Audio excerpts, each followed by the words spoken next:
Well, the key to markets right now is the outlook for interest rates, and that means the outlook for inflation. It's been the big talk since our budget was released Tuesday night, and no doubt will be part of Peter Dutton's budget in reply speech this evening. Today, we got more clues from the US, where the headline inflation rate there fell to 4.9%.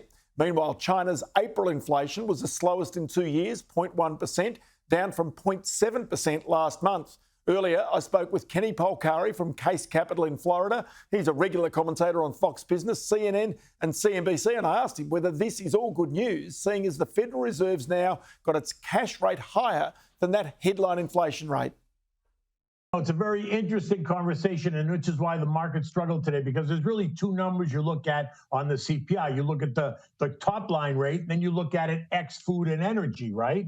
And so ex food and energy, the number was still 5.5%, which is still high. If you look at the top line rate, it came in at 4.9%. So it appears as if, we're going lower. And we are going lower for sure. I'm not arguing that. I just would argue that, which one is the more important number and where is, in fact, the terminal rate? Are we at the inflation rate? Are we still a little bit below it? Or are we now getting a little bit above it? Because in the end, the Fed needs to have the terminal rate above the inflation rate in order to tamp it down. And then, like you said, probably enter now an on full recession if they finally come out and declare it, which they haven't done yet.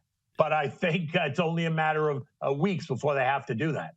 Because it's going to be interesting to see what the Fed does, because here in Australia, when rates were paused, what you got was a sudden boom in housing sales. You suddenly had the economy tick up, almost in anticipation that there are no more rate rises. We've stopped banging our head against the wall. I just wonder whether that is the situation in America, because, of course, this inflation rate is not back at the 2 to 3% mark where they'd like it to be.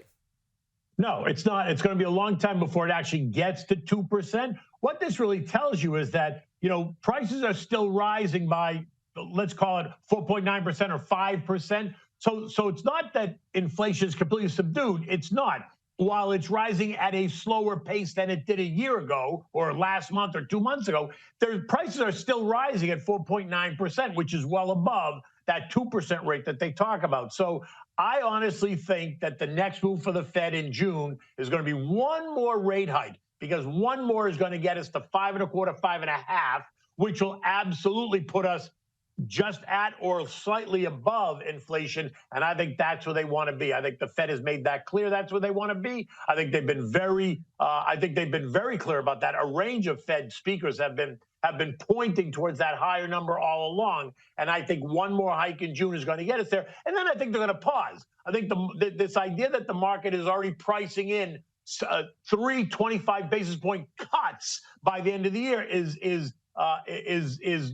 mind-boggling to me, because I'm not really sure why or where they think that's going to happen. Large asset managers across the country are not in that camp at all. They think that the Fed is going to raise and then pause it and hold it there through the end of the year and give it time to permeate through the economy to see where, in fact, we go and how deep of a recession we go into. Well, that's the point about the recession, because it's often that last rate rise, like the last straw in a camel's back, that breaks the camel's back, and in this case actually plunges the economy into recession.